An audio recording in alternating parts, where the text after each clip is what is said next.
Secretary of Commerce Avril Harriman said that George C. Marshall was the last of the great Allied leaders to give up hope of working with the Soviet Union. That shift, he believed, followed the meeting at Moscow in 1947. The first challenge of Marshall's tenure as Secretary of State was the Moscow Conference of the Council of Foreign Ministers in March 1947. Taking up where his predecessor, James Francis Burns, had left off, Marshall was to seek agreements with representatives of Britain, France, and the Soviet Union on the German and Austrian peace treaties and the political and economic problems that accompanied them.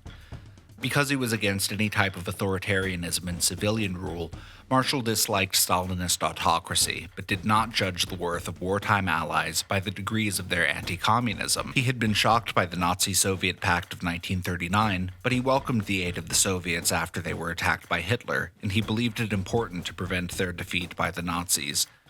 After meeting Stalin at Tehran and Yalta, he concluded that the Russian leader would keep his word if he had positively and unequivocally given it. At a meeting with Truman and his associates on April 23, 1945, Marshall joined Secretary of War Henry Stimson in opposing a belligerent approach to the Soviets. During the closing days of the war, Marshall grew disturbed by the deterioration of relations with the Soviet Union, but he was far from embarking on a crusade against communism as he prepared for his mediation mission to China.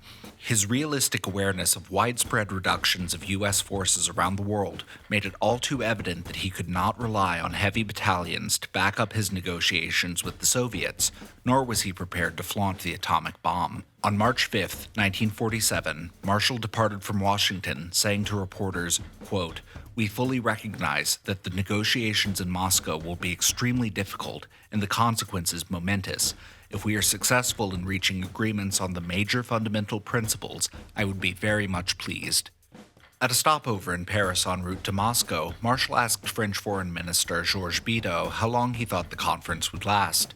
Bidault replied that the more progress was made, the longer it would last. Marshall emphasized that the problems they'd be dealing with were important to the world. The conference lasted nearly 6 weeks of long days. Special Assistant to the Secretary, Colonel Marshall Carter, explained the daily schedule in letters to his wife. Carter met with Marshall each morning, quote, "feeding papers and stuff into the general," end quote. Marshall would then meet with advisors, after which he, quote, "tries to take a walk, but so many NKVD people follow him, he's only done it once," end quote. After lunch and more preparatory work, Marshall and Carter would get into his car and depart for the meeting. Quote, "About 12 men in 2 little cars followed us around, and we would go like a bat out of hell all the way to the conference building," end quote. The first of 43 recorded meetings of the Fourth Council of Foreign Ministers began March 10, 1947, at 4 p.m. in the Aviation Industry House in Moscow.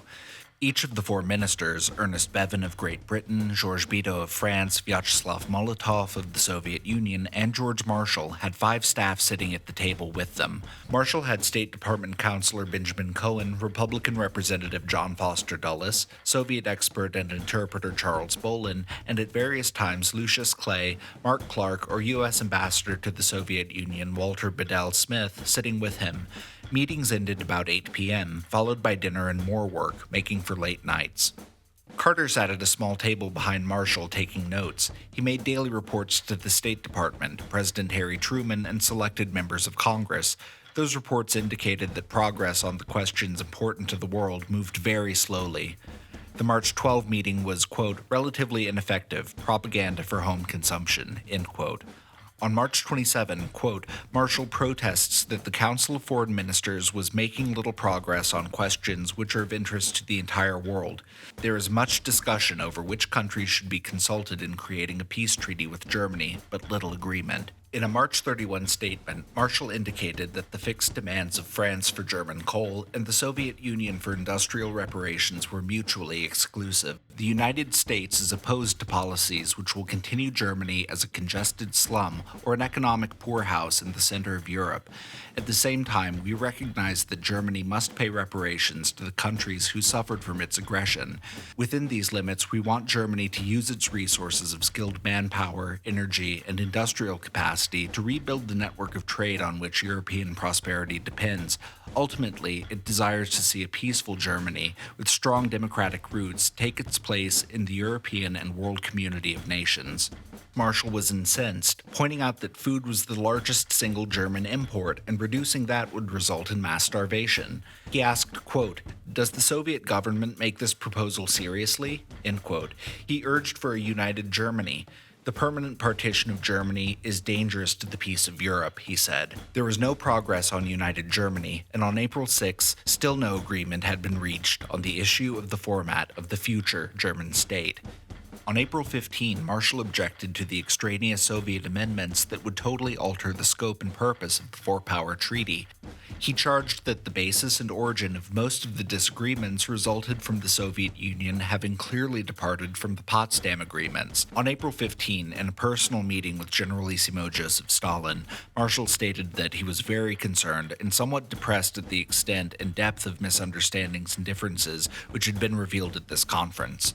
Upon returning home to Washington, D.C., Marshall wrote to Henry Stimson, saying, quote, "I am sorry I brought so little bacon with me. These conferences are a very tiring business. It is a tiresome, strenuous business, with spring in the air and so many things I would like to do outdoors." That evening, Marshall gave a multi-network radio address to the American people, explaining what had and had not transpired at the conference. He said that, quote, "The recovery of Europe has been far slower than had been expected. The patient is sinking while the doctors deliberate," end quote. In this address, Marshall was laying the groundwork for an organized plan that would help Europe recover. The plan would bear his name and become synonymous with foreign assistance and rebuilding.